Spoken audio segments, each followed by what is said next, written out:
ये क्वेश्चन 29 जनवरी 2024 शिफ्ट 1 का है। ठीक है, इस कलम से नहीं, ये ज़्यादा पतला चलता है, तो ये कलम अच्छा है। देखो क्वेश्चन क्या कर रहा है, 1D मोशन का क्वेश्चन है। ठीक है, ये body start moving from rest. क्या कर रहा है, रेस्ट से, मतलब यू का मान तुम्हारा 0 होगा।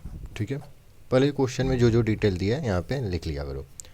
विद द कांस्टेंट एक्सीलरेशन, यानी acceleration is equal to constant है। कांस्टेंट का मतलब क्या समझ रहे हो, हम लोग काइनेमेटिक्स का इक्वेशन लगा सकते हैं। काइनेमेटिक्स का इक्वेशन अप्लीकेबल है, मतलब लगा सकते हैं। यहाँ पे एक्सीलरेशन कांस्टेंट दिया, क्यों बता रहा है कि आप काइनेमेटिक्स का इक्वेशन लगा सकते हैं। उसका क्या कर रहा है कि कवर डिस्प्लेसमेंट S1। अच्छा, डिस्प्लेसमेंट S1 कवर कर रहा है फर्स्ट p-1 सेकेंड में and S2 in the first p second में। ठीक है, फिर बता रहा है, पूछ रहा है कि the displacement S1 plus S2 will be made in time, यानी टाइम के फॉर्म में S1 प्लस S2 बताना है। तो सबसे पहले तो हमें आता है, एक हमें फार्मूला पता है काइनेमेटिक्स इक्वेशन का, S equal to ut plus half AT²। ठीक है, काइनेमेटिक्स का इक्वेशन होता है। और यहाँ पे बॉडी रेस्ट से स्टार्ट हुआ है तो यू का मान 0 होगा, टी का मान कुछ भी हो, ये अगर 0 हो गया तो यहाँ के लिए हम फार्मूला बना रहे हैं S equal to half AT², मतलब इस क्वेश्चन के लिए। ठीक है, उसके बाद बोला है कि S1 जो डिस्प्लेसमेंट है p-1 सेकेंड में किया है, तो S1 इक्वल टू हाफ ए और टी का मान p-1 का स्क्वायर।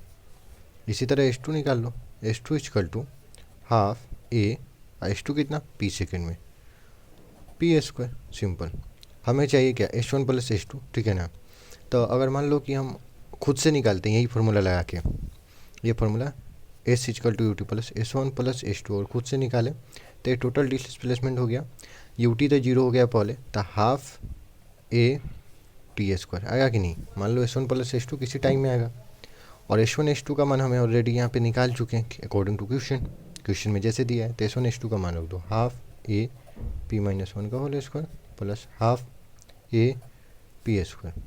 इधर कितना है, हाफ AT²। टी को TCT में रखो, क्योंकि हमको S1 plus S2 made in time के टर्म में हमको सेंड करना है। ठीक है ना, तो टी रहने दो, टी के टर्म में लास्ट में सेंड कर देंगे।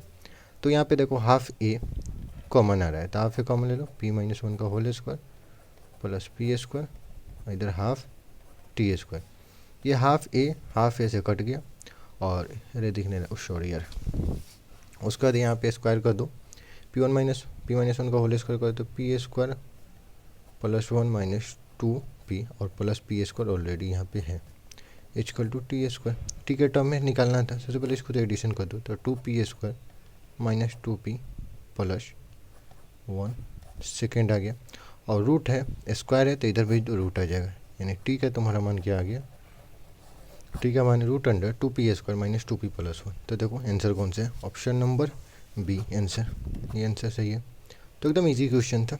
इसी तरह से 1D मोशन का और हर एक शिफ्ट में क्वेश्चन आता ही रहता है, तो एकदम अच्छे से पढ़ो और तैयारी करो। ओके, मिलते हैं नेक्स्ट वीडियो में। जय हिंद, जय भारत।